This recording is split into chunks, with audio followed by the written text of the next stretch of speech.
like prepping's weird, So it's like weird and all, and I mean that like endearing, It's like it's weird in the sense of it's a very rare pursuit. You're right. It is. And you kind of forget that when you're inside the fitness industry for years and years, right? You're just like, well, yeah, Hmm. of course, you're just going to do that, right? And so you don't consider it like this big thing. Uh, but then you talk to people who've never done it before, and you realize, oh yeah, like this is like something kind of strange in a good way, something kind of unique that uh, people are attracted to, even if they don't see it for themselves. There's something there that it's almost exotic, right? Oh, what's this Oh interesting yeah. thing, right? So yeah. Yeah, it's like I look at it like because I've never competed, but I enjoy the sport a lot, Hmm. and I like it. And I realize the way I look at it now is kind of like the top end of any sport, where I kind of just look at it as a vehicle for the pursuit of excellence. Oh yeah, yeah. So that's mostly it. It's like it's fun to refine and improve, and that's probably a big part about it, right? It's like I want a better body, I want a better physique. Like that's kind of what it comes down to, but it's also just kind of a you don't even have to be into fitness really. I think like anyone could bodybuild if they just like getting better at shit. Yeah. No, it's a great way to look at it. And I mean, like what a great vehicle for self-improvement. Something that and you end up looking better naked at the end, Right. right? Or at least through the Yeah. process, right? So Yep. you look better, people respond to you better, you feel better about yourself, and not just physically, but you're like, oh, I did this thing. Yep. It's like apparently, you know, not a lot of people can do, right? And, Yep. and depending on where you're coming from, like what level you're at, Yeah. it's still going to be a pretty profound change. When I first did the first competition, it was kind of just like it just kind of made sense to do. Like, Yeah. oh, just of course I'm going to do this thing. I really didn't think about how much of a challenge it was going to be. Of course, it ended up being one, and it was only really after the competition that I could like reflect on like what happened there. Like, what did that feel? What does that say about me? And and did I enjoy that? And okay, I enjoyed these aspects of it. It really challenged these parts of me. For me, like emotional, right? And I think that's a common challenge for people through the prep is the way it challenges your emotions. And I don't know how women would experience it, but from like the male perspective, that's something that oftentimes we're not prepared for, right? Like Hmm. generally, you meet most things with composure most of the time, right? You're going to the gym because you just like it. It's fun. It feels good. And then you go and you do this prep thing, and for me at least, I was surprised at the level of like emotionality that would kind of come on at some point during the prep, or maybe like closer to the end, and you're like, who the hell am I? Like, like what am I doing, and why do I feel this way? And it's kind of nice, right? It's kind of nice to get that access to this like spectrum of human emotion that maybe you didn't have quite as deeply ingrained in you before. So yeah.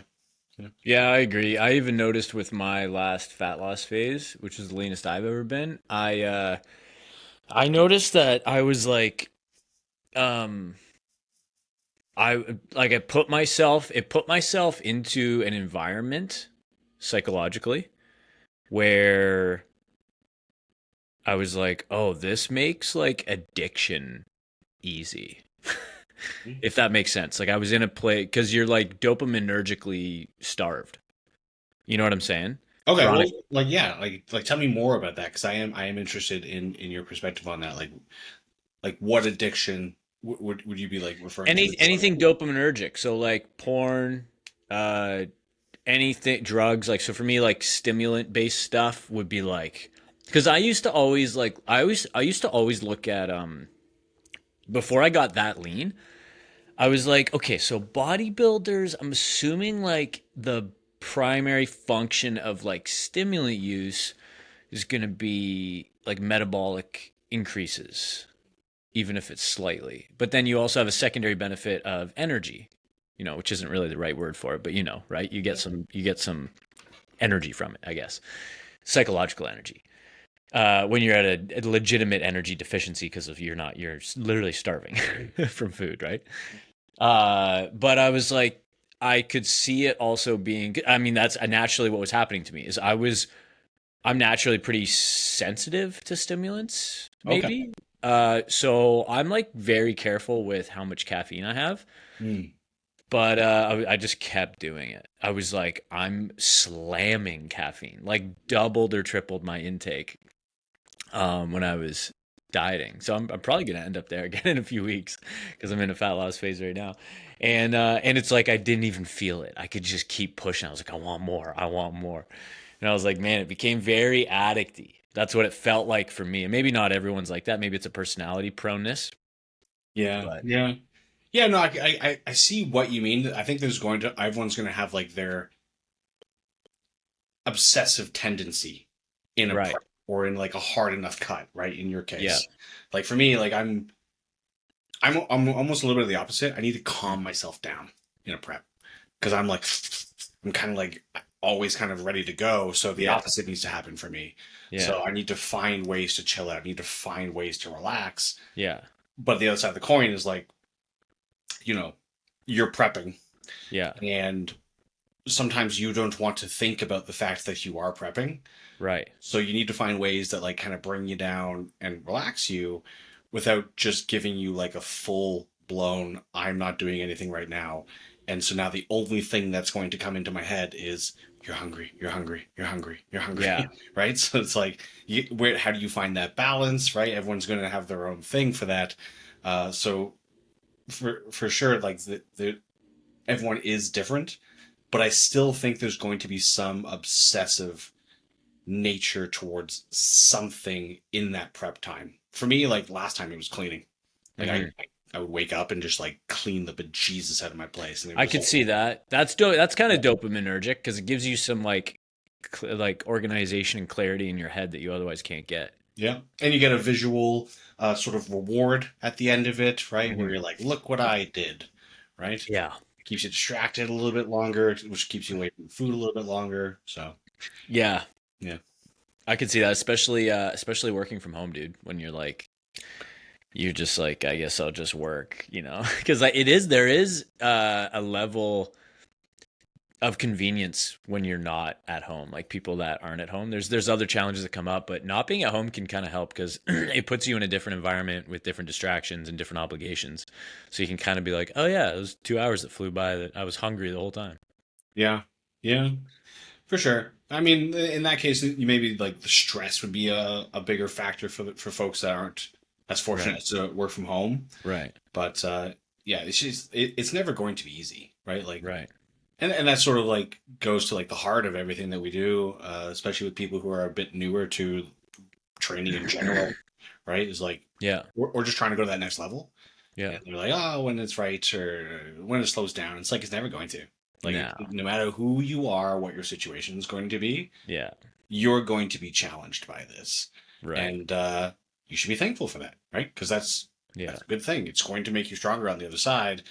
It's hard to say exactly how, right? It also kind of depends on like the level of uh, ownership you take over the process, Yeah. but it's going to make you better. So yeah.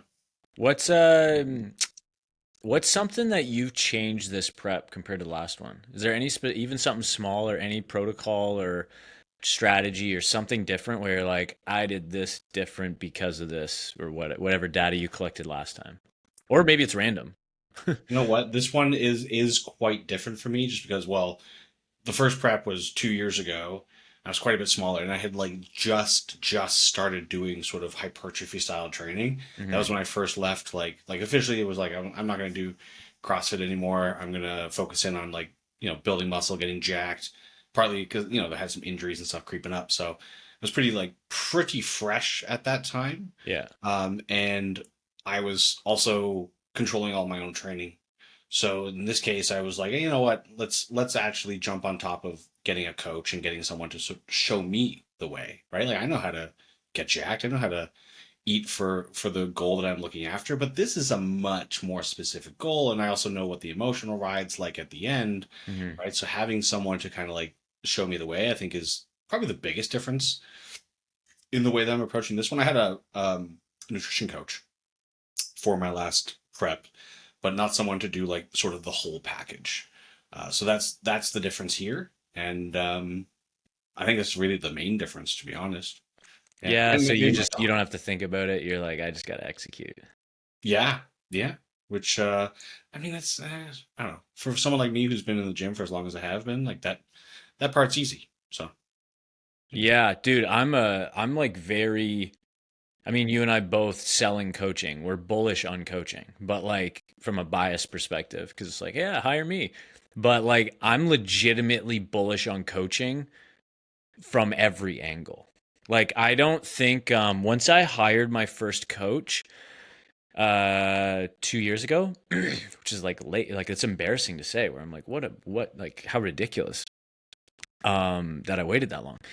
And then after that point, I'm like, anything I want to learn or improve on, whether I'm already good or not, I'm just going to hire someone. Like even before this call, I'm doing some research on some various resources and coaching groups that I can be a part of to like learn some new skills and Mhm. various like interests that I'm pursuing. And I'm like, I have my resources and, corners of the internet where I can learn about these things for free. But like, I don't really care about learning for free or not. I just want to learn. So if I can learn better by paying, I'm gonna pay, you know? 100%. And I 100% agree with you. But like you say, we come from a biased perspective on that. I was very fortunate. My mother was a CrossFit Games athlete early on, so she Oh, wasn't really really? a coach, right? Yeah, yeah. That's how I sort of broke into training in the first place. Oh, that's Uh, sick. So what, she, wait, sorry to, yeah. what years did she compete? Oh God, what year is it now? 2025. So she was competing in 2018, 2019. Was there a 2019? Maybe it was 2017, 2018. Okay. She went 2 years as a Yeah. natural Okay. athlete.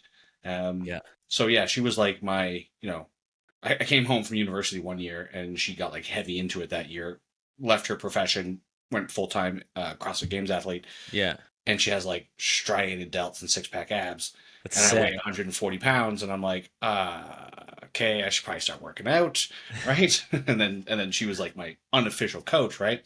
But That's then sick. right there, I saw the value. It was like, well, okay, oh my god. And then she had a coach of her own, so it was like something, there's something here, and so Yeah. it just made sense. But for people that don't go that route, what do you think it really is? Like, why do you think there's so much resistance sometimes to just being like, obviously I need help, right? Oh, yeah. You're asking me that? Yeah. Yeah. I think about that a lot, like behavior change stuff, right? I think it's all self-image. Like at the end of the day, I think it's all identity. I think like there's a million things you could say, but I think they all point back to self-belief, self-image, and self-identity. Mm. Yeah, because I don't think why I say it all comes down to that because thought experiment, hypothetically, if someone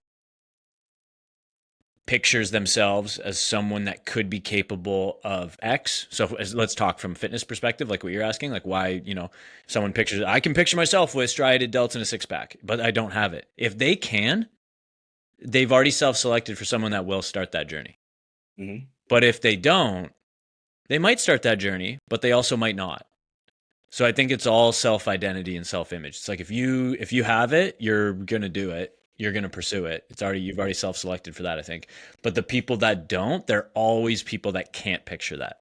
They Mm. can't. They cannot do it. In their heads, it's like it's you know what it is, dude? It's the same type of people where you have them on a discovery or a sales call or whatever your process is, and they you're like, what do you want? And they go, I want this. And you go, cool, I can get you that. But then they struggle. And you're like, what the heck? You said you wanted this. Hmm. The difference is they can't see it. They're like, oh, I want it, but like I can't see it. Right. It's like, and that's where like I don't know about you, but I have a lot I have a lot more like psychological qualifiers in when I bring on clients now. Mm. For that exact reason. It's like I don't give a shit what you want. I mean, I do because I want to know, but there's like a lot more of like how do you feel about what you want? Yeah. You know what I mean? Because I want to know if they can actually, if they're actually stepping into that person or not, or if they're Yeah. just like, this time I'll finally be lean. And you're Hmm. like, oh man, that's a dangerous sentence. Yeah. Yeah. I always ask them like, why now? Right? Like Right. what happened now? Because like this didn't just you didn't just wake up one morning. You're like, oh, well, I'd like to be fit all of a sudden, right? I've Right. been thinking about this. Yeah. But what happened recently? Right. Right. That sort of tipped that over. Yeah. And sort of depending on the answer, it's like you can kind of tell how invested this person really is in this Yes. process, right? Like how emotionally anchored they are to it. Dude, At the end of the day. 100%. Have you noticed with I always like to think about it in because I think it's very human. I always think about it, I'm like, okay, what's my version of this? Because fitness is not hard for me. So it's probably not hard for you either. I mean, like we have our hard parts, but like I can't miss training. It's damn near impossible at this point. You know what I mean? Um, but other things I'm not great at. So I think I'm like, okay, well, what are some things that I want that I struggle to achieve? And then I look at it, I'm like, it comes down to like self identity, self image stuff. Mhm. You're like, oh yeah, I'm not. I don't see myself as that person yet. I'm like, Mm. that's what it is. Even though I tell myself I want X, why haven't I achieved X yet? It's like almost all the time, in my opinion, it comes down to I can't picture it actually being a reality. It feels like a dream. It's like, well, once it feels like reality, that's when you'll get it. I like that. I like that. And oftentimes, I mean, at least that's the way I try to approach a lot of these discovery calls is let me show you what is possible for you, right? And Mhm. let's talk about like what's it going to give you, like legitimately, and why is that so important to you? And if you can start anchoring to those things, then I find oftentimes people they're ready for that leap, right? They're like, okay, I don't care. Like, if I don't see it yet, I now see that there's like the path towards that thing. And that gives them the hope because, like you're right. Like people most of the time aren't seeing, like they look at like us and they don't necessarily want to be us, but they want something in that realm. Mhm. And they may not have believed in themselves before, but something's changed. They are on the call, right? They've Mhm. reached out to us. So it's like, what is the breaking point for that person? How did they become a believer? Or is it even not even a belief thing? It's just like, I refuse to be in this position anymore. And I don't care if whatever it takes to be on the other side of the coin. Because honestly, that for me is almost exactly how it started. I never really saw for myself like getting super jacked. I was just like, I refuse to be in the current situation I'm in. And this is the closest thing that makes any sense to me. And then I grabbed it and held on for dear life. And then ten years later, it was like, oh, well, look at that. Right. So, so when I talk to those people, I can really well, like resonate with that sentiment of like, I don't know. I don't see this for myself. And even when they do become a client and they start running into those, what if I regress? What if I'm not actually this person kind of feeling? And it's like, yeah, that's normal. It's normal. It's all good. It took me a year before I finally looked down at myself and I was like, oh, okay, yeah, this is the person I am now. I'm not going to be going back to the other one. Great. Right. So, Right. yeah. Yeah. Have you ever read Psycho Cybernetics? No. Okay. Tell me It's about like, that. do you know what it is? No, I want to know. Oh, okay. Okay. It's like it's kind of like one of the original self-help books. Okay. Yeah, so Tony Robbins, Zig Ziglar, all those guys, Okay. they all, which are like the godfathers of that stuff, they were all trained and inspired by this guy, by his philosophies Mm. in psychocybernetics. It's from like the 50s or something, so it's old. And it's from this plastic surgeon. And he realized that operating on people and changing their face into faces that they wanted didn't actually change them as much as they thought internally. So what he learned was is that you have like an internal self-image that determines your reality. And you until you change that, it kind of guides your future, Hmm. if that makes sense. So it was all about so he created this process. It's very simple, extremely simple. It's awesome. Um, it's a lot about like the subconscious and all that, and like you have this cybernetic mechanism that's paired with like your psychology, and that's why he calls it like psychocybernetics, because you can essentially, as you become a human and you go through life, you're downloading subconscious programming, which like a lot of people are like intellectually aware of. Or like, yeah, I understand that. That makes sense. You get ideas and then you form opinions on it, and some of them are conscious, some of them are not. His point is like a lot of them, almost all of them, are subconscious, and then you behave in ways that you don't really know why, because they are reacting to subconscious programming. And that's why you're confused, because there is no conscious attachment to it. So that's why someone will do something, like one of us, anyone, any human will do something, and then it's like, why did I do that? It's like, I actually have no idea. It's like, that's why, because it's subconscious. You haven't created a conscious attachment to it at all. And it's kind of cool because I think that book is like influenced how I coach very heavily, because one of the most frustrating and equally rewarding on the other side of the coin aspects of coaching is like behavior change, right? Like you're trying to get people to do stuff. Yep. Yep. And so psycho-cybernetics and the philosophies in there have been extremely helpful for me, because I can I can kind of use aspects of that to help clients actually understand like why they might do things or why they might not do things, because they're already frustrated, right? So then you can start to create some connections in their head, and then it helps me as well with like, okay, well, let's do this. Instead of keeping things super tactical all the time, sometimes it's a little deeper without becoming a therapist, but Yeah. also like there is a blurry line there, you know? There is. Um, Yeah. it's pretty cool. You might like it if you're into like behavior change, self-image stuff, subconscious, all that. Like it's wild, Absolutely. dude. Absolutely. I go into that like with myself, with just like what I want for my life, and like when I'm hitting roadblocks, I'm like, okay, there's something going on here. And you can usually like the basic approaches that he kind of lays out are like super fascinating, and you can usually find something where you're like, oh, that sounds like something I'm kind of working through right now. I love that. I honestly love Yeah. that. And like going to the gym, building a business, uh, definitely like avenues, vehicles essentially for personal growth, but same for Uh-huh. coaching, right? As much as it's like, of course I'm giving to other people, of course I'm making their life better, of course that's my main priority here. It just so happens that as I go through the process of getting better at coaching and giving more of myself to coaching, I just end up getting better. And then I get to give more to those people and then they get better too. Ah, man, what a beautiful thing. What an amazing system. Like, so fortunate to have this opportunity. Um, but I'm curious, like, on your front, were you always sort of interested in that kind of like human psychology approach? Or was it augmented or even founded when you started coaching? No, no, I don't think so. Like at the start anyway, Yeah. probably not. Like probably just anybody else, where it's like, I like counting reps. I'm gonna, you know, I want to know or shoulder whatever. work. I like working out. This is cool. But yeah, probably not. I mean, my personality probably lends itself to that line of thinking, because I'm like probably hyper analytic. Mm. I mean that like derogatory wise, so, and I've had to learn how to like kind of quell that, so but I think that my personality probably is prone to finding interest in those types of things. I think people that probably underthink, and I don't mean that derogatory wise. I mean just some people just don't think as much on things, right? They just They're do. typically happier people. Yeah, no, you're right. typically typically lower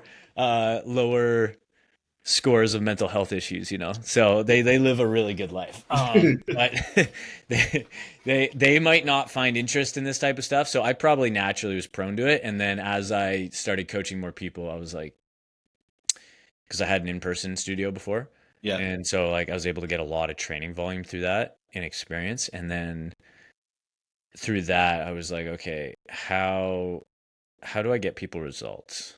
And then it's like you get people results, then you're like, okay, I get people results because I help them with training, I help them with it's very like surface level. You know Hmm. what I mean? It's Hmm. like all that stuff's still true, but then you're like, how are they getting results but not them, and then that's when I started to you just keep thinking and thinking and thinking, and then you're like, okay, what's the roadmap to this? Okay. Because really the way that I look at it now is, I think what will make me a better and better coach is, like, for me, technical skill sets that I'm continuing to improve on is less so taking the next nutrition course or the next biomechanics course. I haven't done that in years. I'm probably due to do something there because I haven't learned anything new in that regard other than through colleagues like yourself and friends. Good. Yeah. Um, so if I'm being perfectly honest, from a formal education perspective, I haven't done that in so long because basically what I've learned from a technical perspective is entirely like here.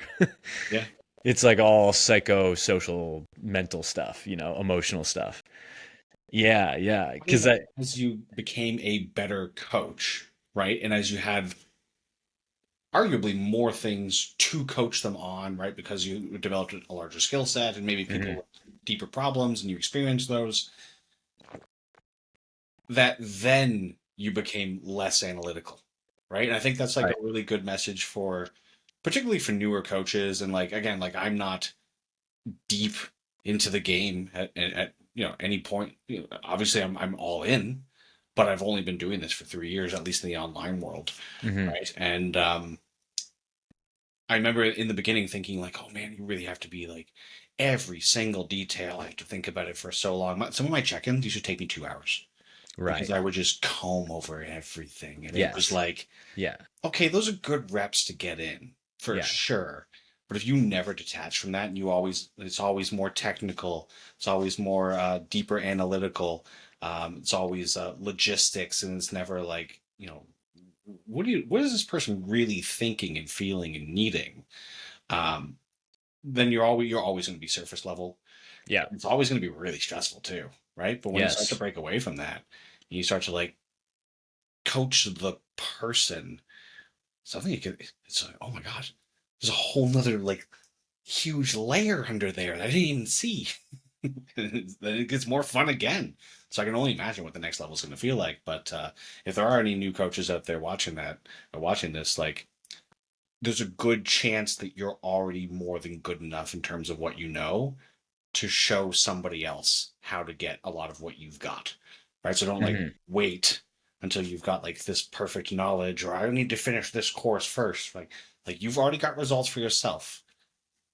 You know how you got yourself there, right? Start applying those to other people, build that experience. Sure, get some more technical learning, uh, but it's not the be all end all. No, like dude, I learned, I did a bunch of continuing education stuff when I started coaching, like 2017, 2018, because I was like, okay, I'm just gonna like go all in on that. And I dropped out of college, so I don't have any post secondary. And yeah, so I don't really have that much formal education at all. So like realistically, if someone can just prove to themselves that they can do that skill of just like, I got it for me, I can maybe get it for someone else, cool, try it. It's like that's really all you need to do, in my opinion. Like the way I was looking at it was, and this is how I'm still looking at it, is what's like the biggest needle mover for me to be an effective coach. So for me, I probably don't need to, I shouldn't say it like that. A big needle mover is on me helping my clients get better results. So, needle mover on client results is not going to be understanding like the newest resistance profile biomechanics strength curve course thing. Whatever, like it just isn't. And I'm not saying that in a bad way, because like there's use cases there, and depending on what type of person you work with. But at least with my clients, it's just not like, what's going to be so much better is me learning more about like human psychology and behavior change. Mm.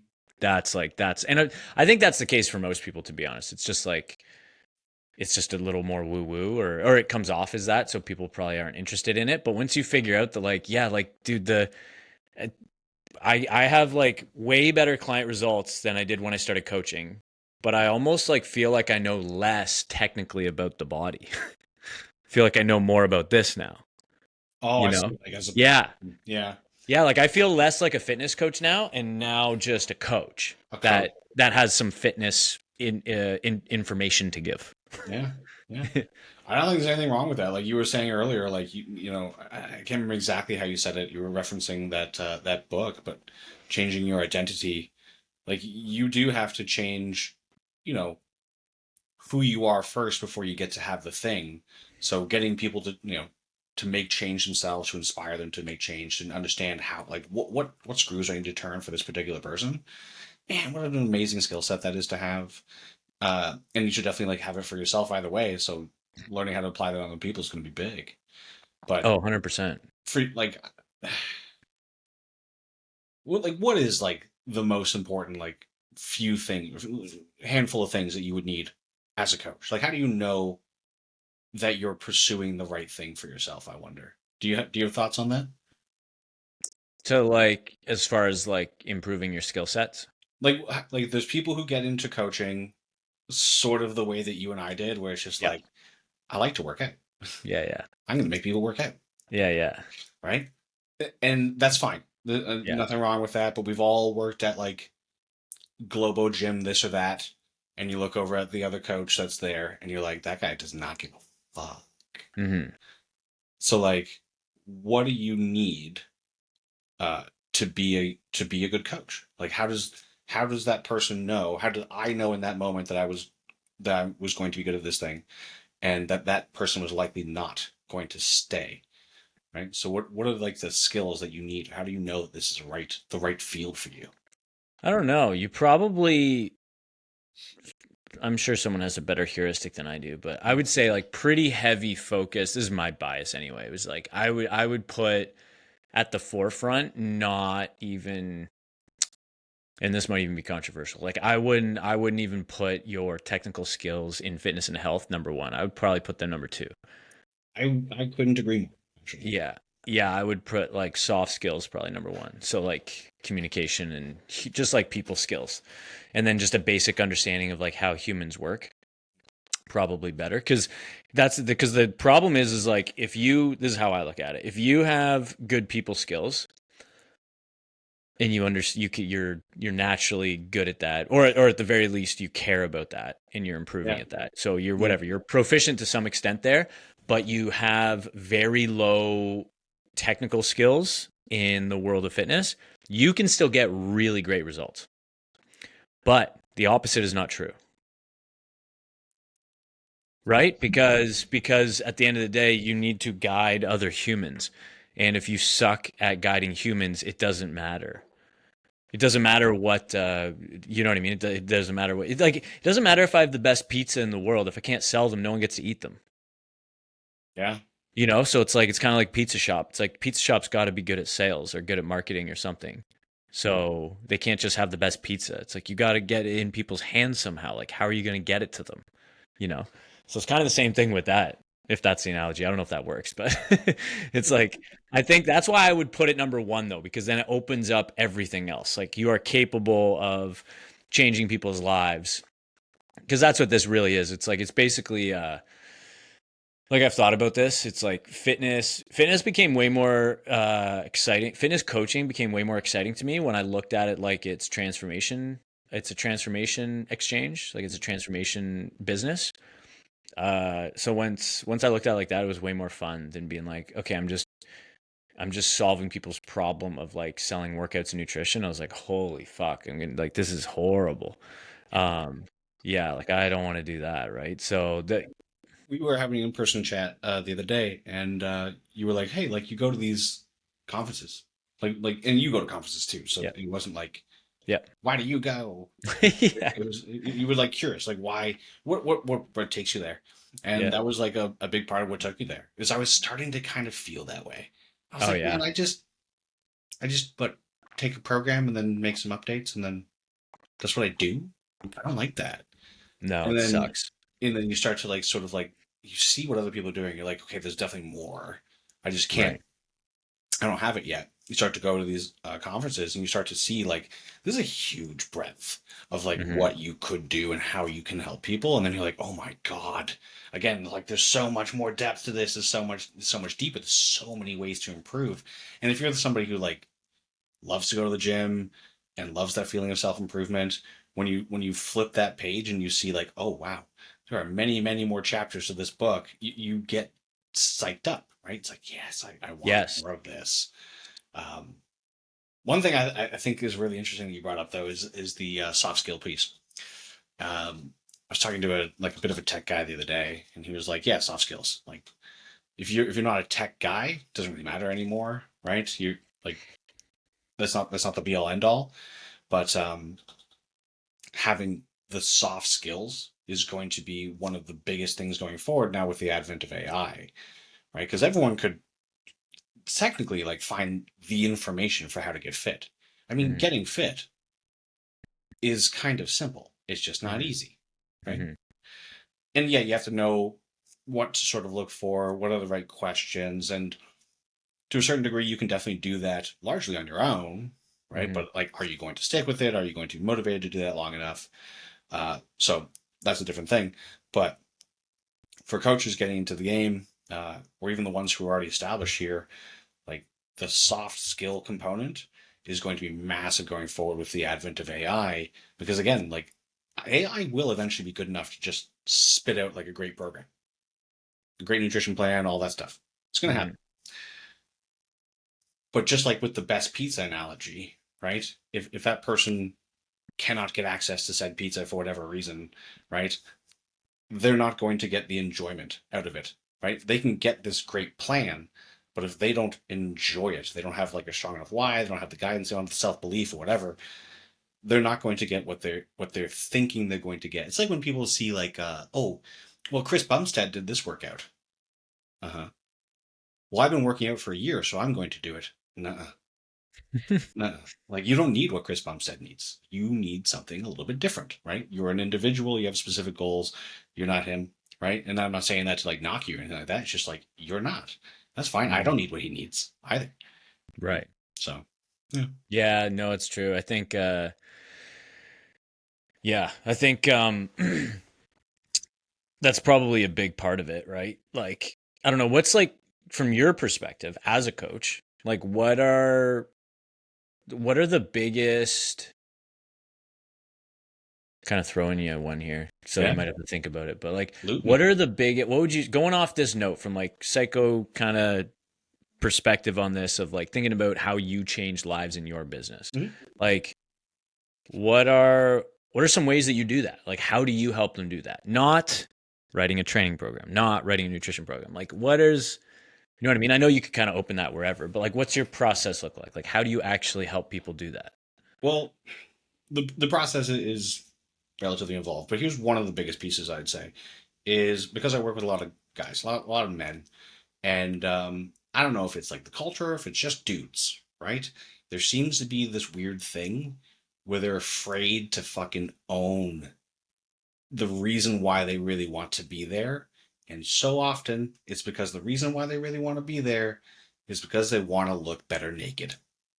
They want Right. to look better naked because they want her attention or they want sort of the influence over other dudes. Yeah. Okay. So that excites you? Uh-huh. So why are you trying to keep that shit inside? Right? You've got like this fucking tank of nos on your back and you're just keeping the nozzle closed. Right? Own that fucking feeling because when you think about how you feel if you were to be that, right? I look good naked. I'm impressive to other people. Of course you want to impress yourself. Of course this is all for you. But you're a social animal. You're a human, right? People want other people to enjoy what they have. They want other people to like them because it enriches your life, right? So fucking own that. So oftentimes, like a lot of it is like really need to dig into what do you actually want, right? Some people will come and say like, I want to lose weight. No, you can't. You want to lose fat, right? You eventually you get them to like down to the point of like, I want to lose fat, right? It's not just weight. You want to get jacked. You want to look a certain way. Um, some people would get like attached to these like numbers. Oh, like I want to like I want to get stronger. It's like, do you is it really stronger? Right? Yeah, you'll get stronger going through the process for sure. but is it really stronger that you're feeling? Or is it like, I just want to fucking go to the beach and be able to take my goddamn shirt off, right? Right. Like, you know what I Right. mean? Like, Yeah. yeah. So you kind of got to dig that out of people, and you Right. got to get them comfortable enough with doing that. And again, the reason why I highlight the men thing is, and I've seen it with women too, but I just work with more men. Um, there's some sort of block there with guys where they're afraid to kind of like just be open about this thing. So Oh yeah. share that vulnerability. Yeah. So as a coach, oftentimes you got to share a little bit of your vulnerability. Um, Right. so yeah, that's part of the process, right? Yeah, that makes sense. I would agree too. I've noticed I used to work with a lot more women years ago, and I've noticed since shifting towards a lot more men recently in the last year or so that they they're like really bad at asking for help. The women that I worked with were like really good at that. Yes. Yeah. And Yeah. like I don't typically have a huge issue for that personally, but Yeah. I see it definitely a very obvious gender divide with that. I'd say so. Yeah. How do you crack them open? Like in those early stages to figure out like what their bigger why and stuff. Yeah. Um I have some you know what I kind of do is in their intake, I have like four questions that are essentially asking the same thing. Okay. Yeah, and then they'll give me four different answers, but they don't realize that it's essentially the same question. Uh huh. Uh huh. So that's a really good one. So one of the answers will be 10, 20 pounds. Like it'll be that thing, right? It'll Right. be the technical top of mind shallow Right. answer, which is Yeah. perfect. That's what I'm looking for with that question. Yep. And then the other three are basically like asking that same question or getting the same getting the same answer but in a different way. So it's like, you know what I'm saying? So it's different Good. levels to it. So that's like one of my strategies on how to do it. And then when I go over it, because like the way that I do onboarding is like I'll do a live Zoom with them. So I'll go on call with them and like go through the actual plan and everything. And when I do that, I'll go over all four of those with them. And then typically I get extra elaboration. So usually as I'm going through it, they're like, "Yeah, so I was thinking like there'll be more information that I can add in." And now I've got some like pretty good context as to okay, Jared whatever, wants to lose 30 pounds Right. and he values men who look strong. He thinks a man should look strong and he thinks as a dad, he thinks he's a loser if he looks skinny fat. Like whether like people can assign their own morals to that, whatever. That doesn't matter. The Yep. point is that's how he feels. Yeah. So if we can get that, then all of a sudden it's like that's the same stuff that I'll go over on like most check-ins too. So they'll be able to like see it and visually actually see it and be like, oh yeah, it's just like top of mind for them. It's good for me as a coach too to like look at that and be like, oh yeah, that's why we're doing this, right? Because even I can look at things like very X's and O's sometimes too, where you're just like, okay, get you the result, get you the result, get you the result, Yeah. and then when you're like, oh yeah, you do have a deeper thing here, we should probably bring that up. Like I might have a good example for you actually with this. I just thought of. So I have a client right now Yeah.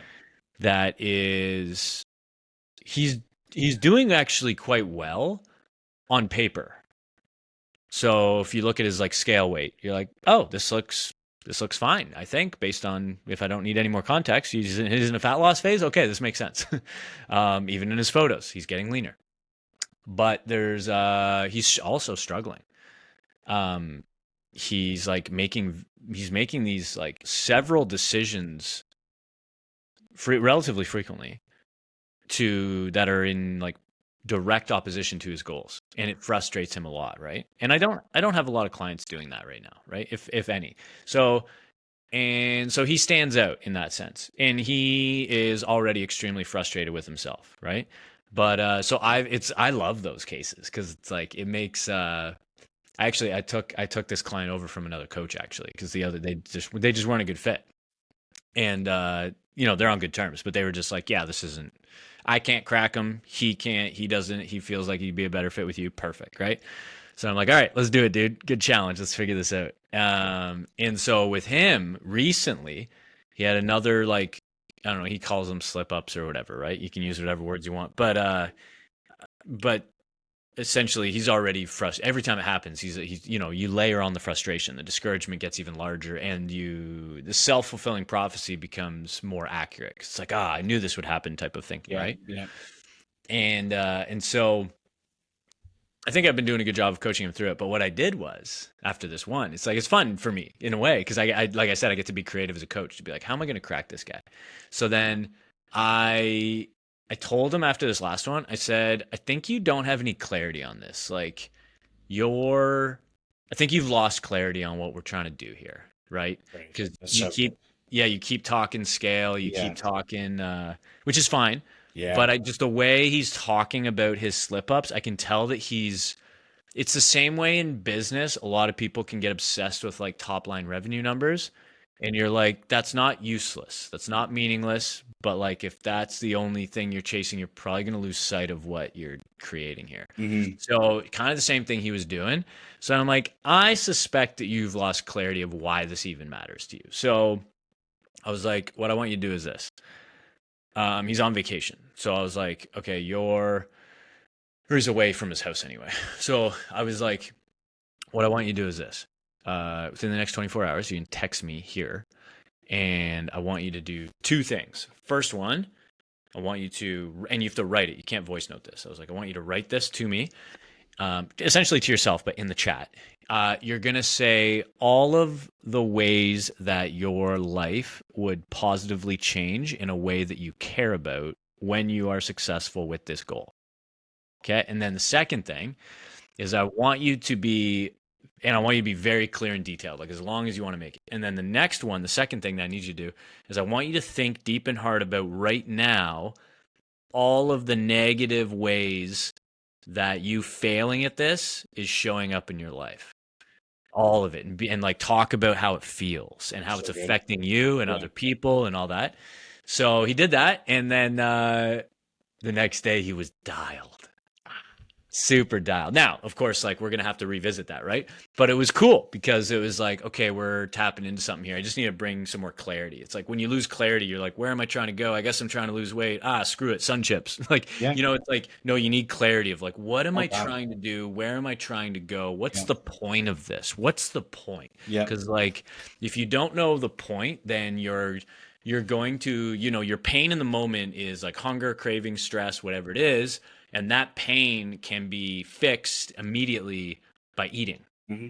It's like it's very easy fix, very easy solution, very convenient solution, very easy to access as Yeah. well. Yeah. So you got to be real clear on like, why am I not going to solve this pain right now? There has to be a good reason. There has to be. Otherwise, you're gonna choose to fix that pain every time. Okay. Yeah. Does that make sense? Oh man, like a ton of sense. And you're right, like that clarity of the goal is huge because it gives you something to drive towards. It gives you obvious metrics to track to say, okay, this is the target and here's the line of us going towards it, right? But so many people, especially before they find a coach, they've got like 20 different targets and they're Right. trying to serve all these different masters, and it's like you're gonna Mhm. get nowhere, right? You're gonna get Right. nowhere real fast. It's like I often use the analogy of like trying to like learn two languages at once, trying to learn Mhm. like German and Japanese, right? It's Mhm. like one day it's German, next day it's Japanese, then German, then Japanese. Right. You're not going to make much progress in either of those pursuits because you're not dialed in enough, right? Mhm. Because you're not focusing in enough on that one thing. And I get it. You may want all of those things. Respect it. You're not going to get them all pursuing them all at once, right? You've got to pick one, maybe two.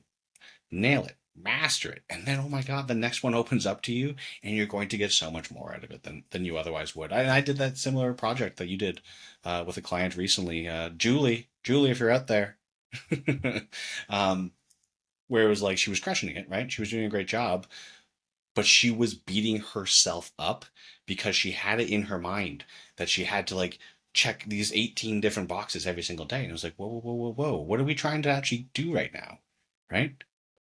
This is the objective. So yeah, if these other things get done, fantastic. But we count getting 1, 2, and 3 done as the win, not 6, 7, 20, 21, 80, 87, right? Like it's 1, 2, and 3. That's the victory. That's taking us to where we want to go. Everything else is ancillary, right? So if anything over here interferes with this, we don't do any of this, right? Until this is done. And Yeah, that makes yeah. sense. Did you see my Instagram stories today? No, I'm sorry. I'm sorry, Tim. No, I was Get, just wondering because I literally made that post today. get out of town. Yeah. Because yeah, so the analogy that I use, I talk to clients about this all the time because we've all experienced this as coaches, right? Clients will be like, so I want to get jacked, I want to get lean, I want to be strong, I want to be lighter on the scale, I want to be heavier though, but more muscle, but lighter, but bigger, but abs, but big arms Oh, and and a also deadlift. beers. I'm not giving up beers. Like, Right. I want all these things, right? And also, I don't mean to make that sound like it's unrealistic. You totally can, but you're gonna have to yes. extend your time horizon because this is the problem. Is like most actually, this is what it looks like in practicality, especially for men. With men, and this shows up for women too, but just in a slightly different way, I think. But with men, usually what is cutting and bulking, if you want to like distill it down, Sure. right? A lot of them end up like kind of cutting, kind of bulking, kind of cutting, kind of bulking, Yep. kind of cutting, kind of bulking, and then before you know, it's been 5 years and they look the exact same. So the way that the analogy that I use is what I posted on my story today because I'm like, oh yeah, this would be a good banter because I tell clients this all the time. The analogy that I use is like if you chase too many chickens, you catch none. If you go after one, you'll probably catch more over the long term. So just go after one at a time. Exactly what you were saying, right? Didn't Rocky do that in Rocky 2 or something like that? I don't know. I don't watch movies. Hurtful. No Yeah. movies. Well, I mean, I just don't watch. I just don't watch that many movies. Yeah, like I probably haven't even seen Rocky 2. Like I wouldn't even be able to tell you. See, like I don't watch TV shows, so people are like, "Oh, have you seen what's that Yeah, Cornerstone?" But Yellowstone. Yellowstone. Yeah. And I'm like, sounds really cool. I'm not gonna watch Yeah. it. Yeah, but dude, TV shows are just really long movies.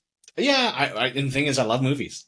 Right? Do I love you? movies. Movies are fantastic. Yeah, I love Sam them. and I watched a movie the other day because I was feeling nostalgic. I'm like, I haven't watched a movie in like 7 years. Seriously, I don't watch movies at You don't all. do So the I'm like, yearly Lord of the Rings? What the hell? I mean, in like 2004, Okay. yeah, I watched that, or whatever.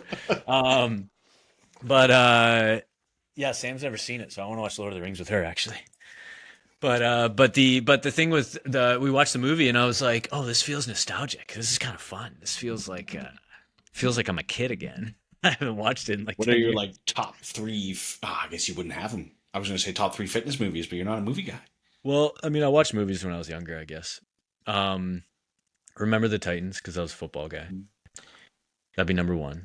Number two, Friday Night Lights, football, and then is number three going to be a football movie? Oh God! Oh, here we go. It's not. No, Count of Monte Cristo. Count of Monte Cristo. Oh, okay. Is Yeah. that a fitness movie? No. Sorry, you asked fitness. Sorry. Oh, right. Dude, I don't know fitness movies. I have no idea. Yeah. I don't know if I what Pain and Gain. Pain and Gain. Pain and Yeah. Gain. Like Pumping Pumping Iron. Iron. Does documentary sound count? Yeah, sure. Yeah, Yeah. yeah. There's some good ones out there. Yeah, I don't know. Yeah, true. But what were we talking about? Um, Goals. We were after goals, but I feel like maybe we exhausted that point anyway. So yeah, um, dude, I would highly recommend reading Psycho-Cybernetics though. You might yeah. if you're that type of thinker, you might like it. I'm now kind of I'm reading a book by Todd Herman. I don't know if you know Todd Herman, but he's like kind of like Tim Grover, like performance coach for athletes and stuff. Okay. Yeah, I've read some Yeah. Tim Grover. Yeah. Yeah. So Todd Herman has a book called The Alter Ego Effect, and it's sick. Yeah. It's very, very similar to Psycho-Cyber. Like it goes perfectly. And I use a lot of the strategies that he uses in there with clients because it is so if you think about self-identity, self-image, the challenges around that clients often have, when they're having an issue following through on the behaviors needed to be successful, a lot of the times what's happening is they cannot picture themselves being successful with that behavior. Or at the very least, they can't picture themselves being successful with the goal. So then they naturally just choose, even if it's subconscious, they choose to sabotage the behaviors that would otherwise make them successful at the goal. Mm-hmm. because they're like, I cannot achieve that goal because I don't see it as realistic, or Mm-hmm. I don't believe I deserve it, or I don't believe I'm worthy, or I don't believe it's possible, or whatever the reasons are. Mm-hmm. Either way, they cannot see it as a potential reality in their life. So then they will consciously or subconsciously sabotage all of the behaviors that would otherwise make them successful at it, right? Mm-hmm. So because of that, the alter ego effect, which is fascinating, what it does is it gives practical solutions to that by giving people uh, essentially a channel to role play as like a different person. So yeah, it's cool, dude. So this is essentially what Kobe Bryant was with Mamba, Yeah. and Sasha Fierce was to Beyonce. So Who that the is? It sounds. yeah the what's that? I don't know who that is, Well, but you know Beyonce. yeah, yeah, yeah. Yeah, Sasha Fierce is her alter ego. Oh, what? Yeah, yeah, yeah, yeah. So Sasha Fierce is Beyonce's alter ego who allowed who allowed Beyonce to be a wild, charismatic dancer, like perform, allowed her to perform. Because Beyonce is a conservative gospel singer from church. A lot of people don't know that because really you know Sasha Fierce. You don't know Beyonce, right? People don't realize that. So Beyonce was able to like channel this fictional character that she created in her mind that allowed her to become this like wild performative dancer, right? Because she had so many of these like psychological or emotional or moral limitations that she had on her identity around Beyonce. Isn't that kind of cool? That's incredibly cool, actually. I love Yeah. that idea, and it makes so much sense, right? Because I think we've probably all been in a position at some point in our life where it's like, ooh, there's a certain level of like anonymity here, or I'm Yep. wearing some sort of mask, and you Yes. become like a different person, even just temporarily. We've all felt it, and whether it was good or bad or whatever, we've all been in that position. So Yep. why couldn't you simply just put yourself there mentally? That's it. I love that. Dude, I love it too because I can think about several times in my life, especially playing sports, where I choked, and I choked because it was identity stuff, right? All identity stuff. And it's like if I had known that, I could totally see how that could be a strategy because Todd Herman talks about it in this book too. Do you remember Bo Jackson? Yeah, Right? Played professional baseball and football at the same time, yeah. right? Craziness, right? And Todd actually talks about a I believe it was a personal encounter with Bo, where he, since retired, talked to him at some event or whatever, and he was like, he said, "Oh, Bo had basically asked him where he was like, what are you doing here?" And he's like, "Oh, I'm doing a presentation on, how to leverage, an alter ego and a secondary image that you can use to your advantage to perform at a high level." And then he said, Bo Jackson literally like kind of like chuckled and was like, Bo Jackson never rushed it down in his life. So he had an alter ego as well, right? He's like he didn't even see it that he ever played football. He was like Bo Jackson never played. He had someone in his head he became. He created like a fictional character that allowed him to succeed at a high level. Hmm. Dude, it's so badass. So like now what I do is I basically use that with clients a lot more now. So when they're struggling, what I do is I help them create a fictional character in their head, which is typically just them 2.0. It's like we need a Brandon 2.0, and I need you to Brandon 2.0 is that person that you're picturing when you hired me. That's that person, right? Mm-hmm. That's the person at the end that you're like, that's my dream person is I want to be that person. And I'm like, okay, well, how does that person behave? I dig it. Describe. How does that person talk? Yeah. Describe it. What are the people they hang out with? Describe it. What is the tone of voice they use? Do they lead a room or are they quiet? Like describe it. How do they dress? What is the music they listen to? How do they drive? What type of car do they drive? Like you need to describe all of this. What time do they wake up? Do they take supplements or do they not? Do they drink water or do they not? Do they booze or do they not? Do they order pizza or do they not? Like you need to know all this and you got to create this character. And then what you want to do is you want to start to when you find yourself struggling to become or to succeed at the goals that you want, what I need you to do is pretend that you're that alter ego and Yeah. just do what they would do. What would they do? Well, I don't need to do it. No, you don't. You're right.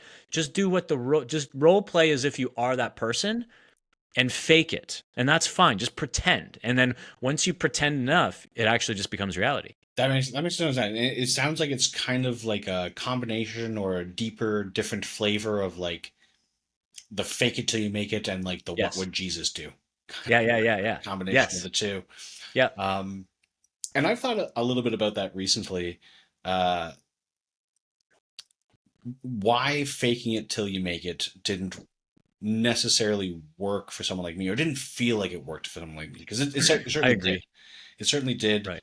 work, right? Like, but it required a lot of force, and Totally.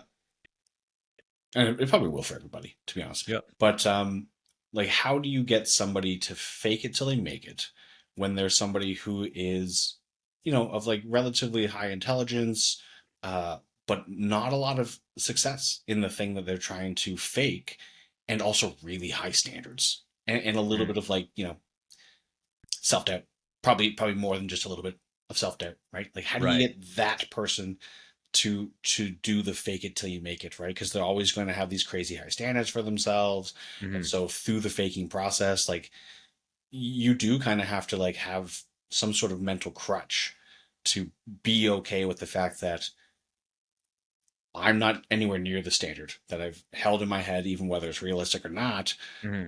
But this is the path, and it really is.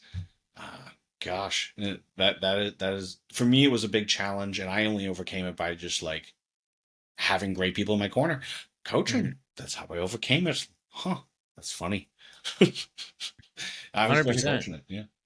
Well, I think also like how you would to actually answer that question, I have an idea. Like I Yeah. think Tell me. how you would help that person Yeah.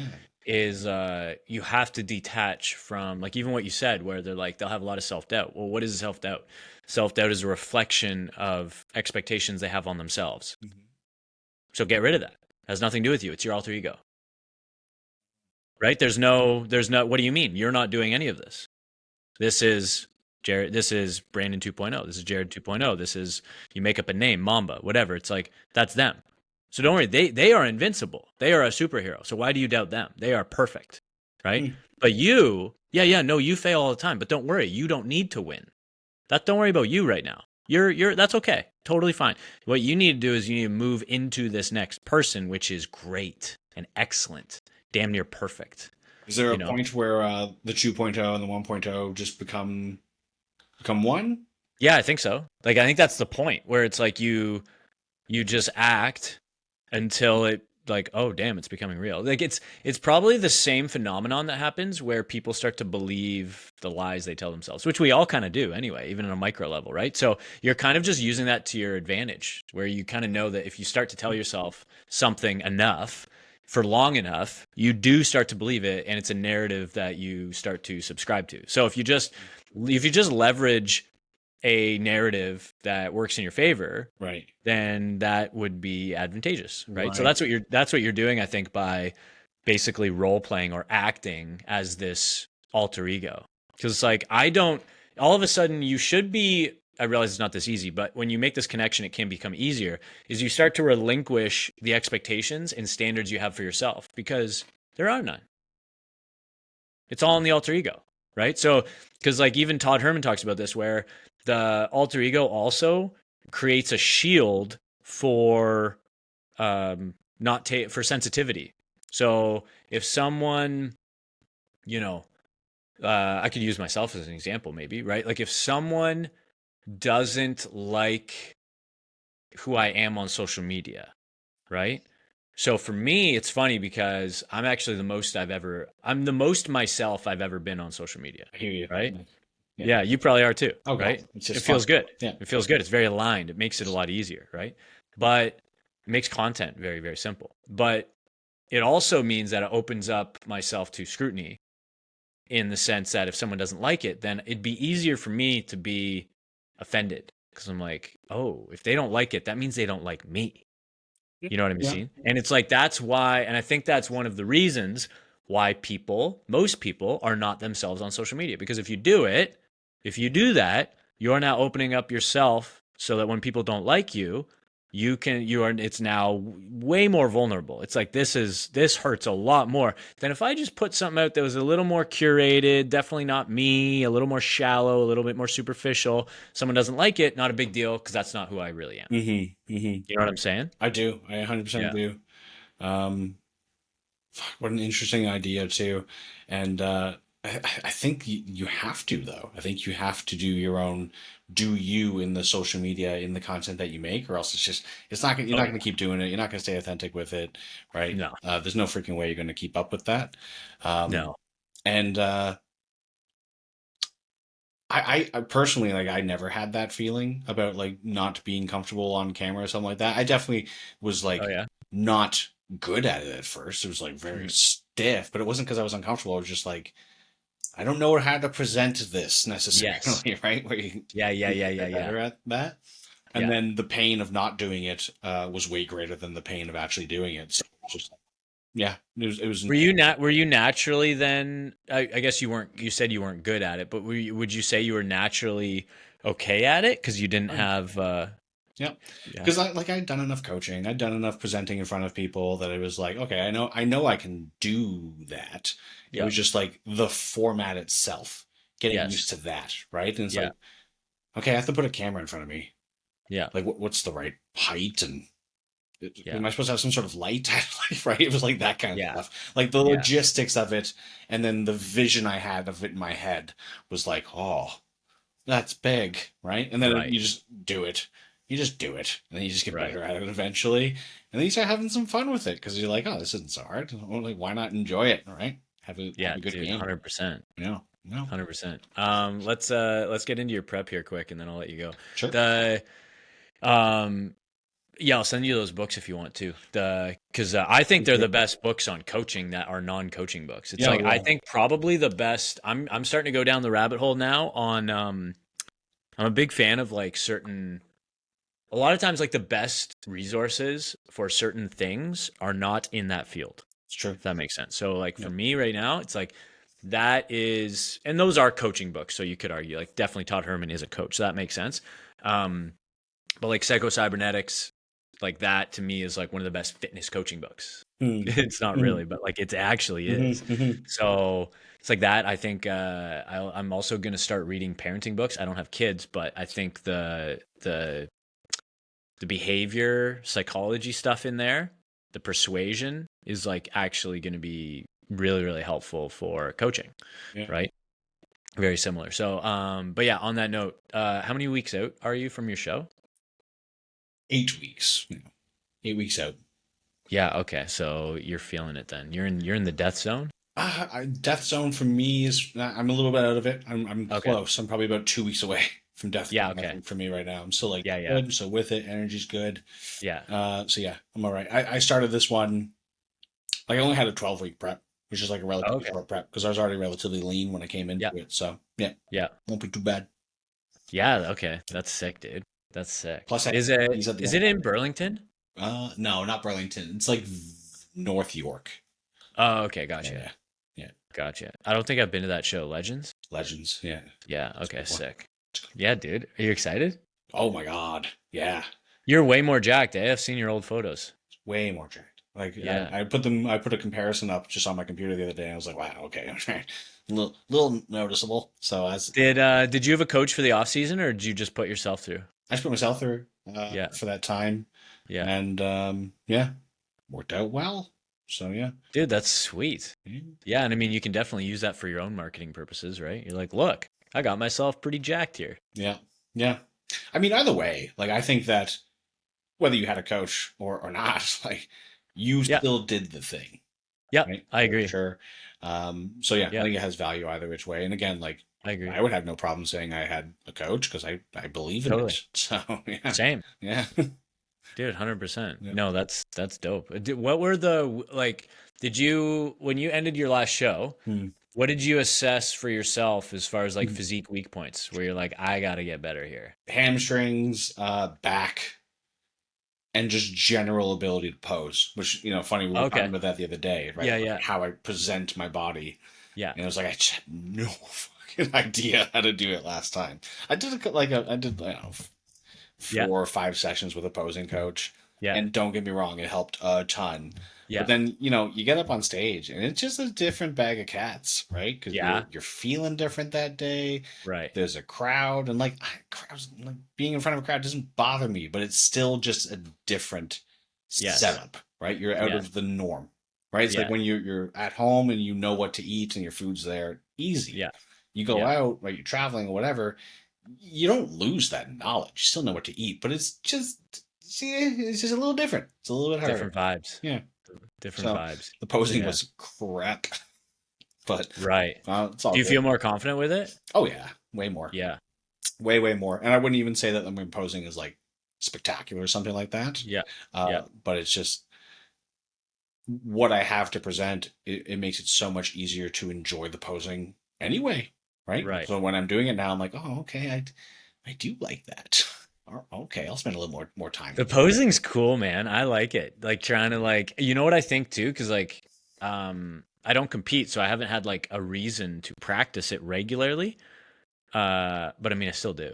I saw, yeah, But like randomly, right? There's no it's not like a part of my training or sure. something. Although if I competed, it would be because I think posing is one of those things where it's kind of like stretching, where it's like you're not going to see as much benefits once a week. It's like I think it's a volume game. It's like the more you can stack like reps, Mm. like the more if you stretch every day, it's like crazy how much better you get compared to if you do the splits once a week or something. You know what I mean? And I think posing is similar.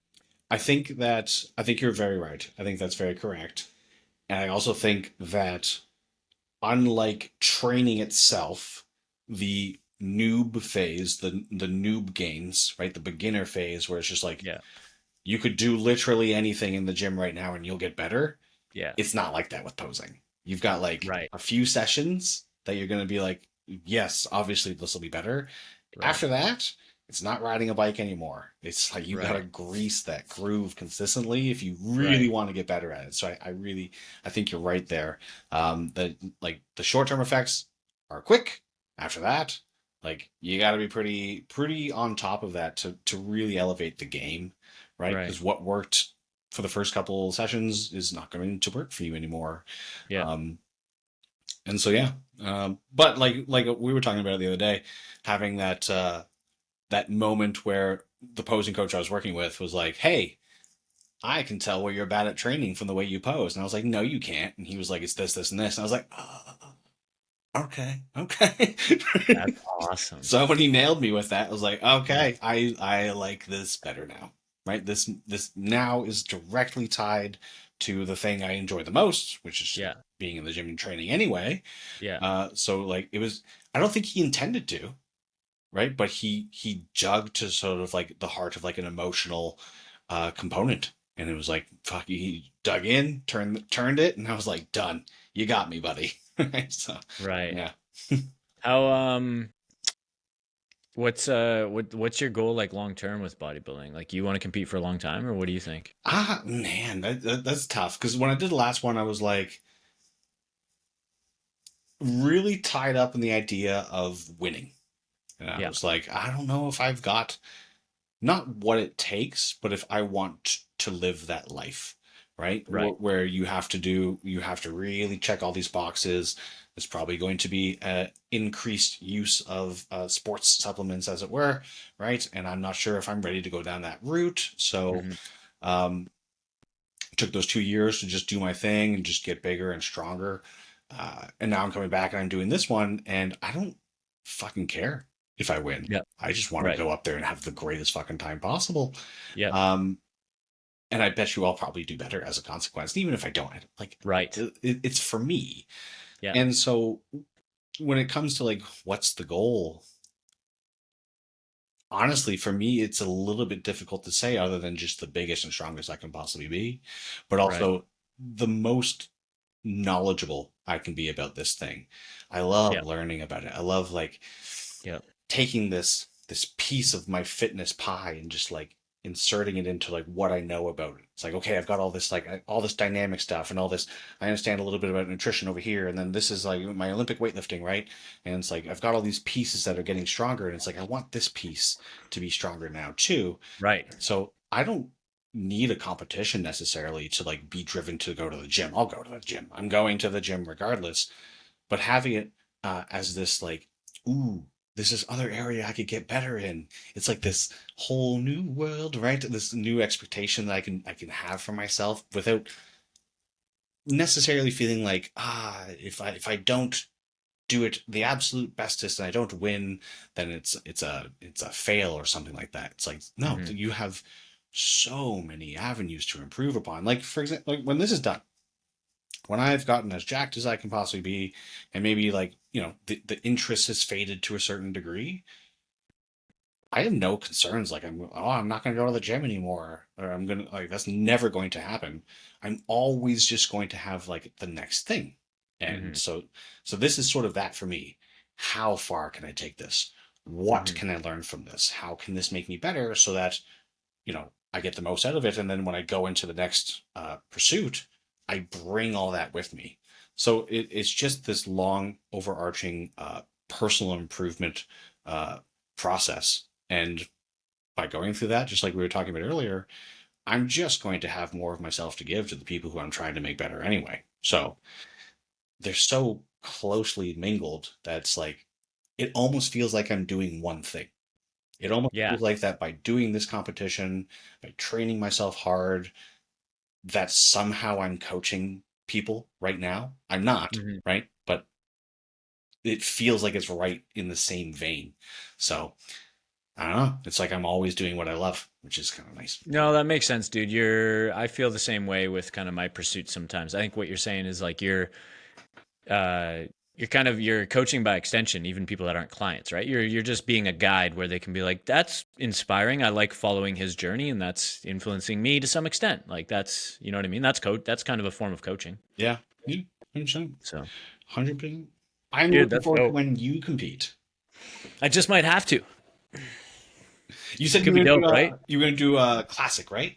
I would love to do classic, dude, because it's the Are funnest we the same posing. height? No, you're taller than me. I'm 5'11". Yeah, I'm 5'10". Fuck, I think that does put us in separate categories. Shit. Oh, really? That's Yeah. the Because cutoff? I think it's 5'10" and a half is the cutoff. So Dude, I didn't want to have any reason to do more than 175 tests, and now I might have to. let's go. Ooh, I'm not on much more than that. I think I'm on, what's my test? I think 225 and then 100 mast. Still pretty chill. Oh, that's very reasonable. Still pretty chill. Yeah, that's a fun that's a healthy cycle, boy. Yeah, she's not bad. She's Yeah, not bad. yeah, that's good. It'll get a little heftier near the end, but it's all good. Yeah, yeah. Short term, dude. You just do what you gotta do. Yes, sir. Yeah, no, yeah, I got my eyes on something like that, or I don't think I'll do I would love to do a powerlifting meet again, but I just don't want to train for it. So it kind of just means I won't do it. Right? So I don't have that doesn't sound fun to me anymore. The training. So if it does sound fun to me again, I'll do it, but I don't. I just want to do the competition, but I don't want to do the competition if I'm going to pull 200 pounds. Like I don't need to hit PRs. I'm totally okay. I know a lot of guys feel that way where they're like, if I can't beat my best, then I'm not doing it again. My last meet was the funnest I've ever had, and it was like hundreds of pounds off my best total. And I didn't care. I had so much fun. So I would do that again, but I had to train for it, obviously. Like I'm gonna prep for it, I'm gonna peak, all that. But yeah, Can't I wait to don't see wanna it. yeah, I don't want to do that. Bodybuilding's so much more fun. And you look better. You look better, that's for sure.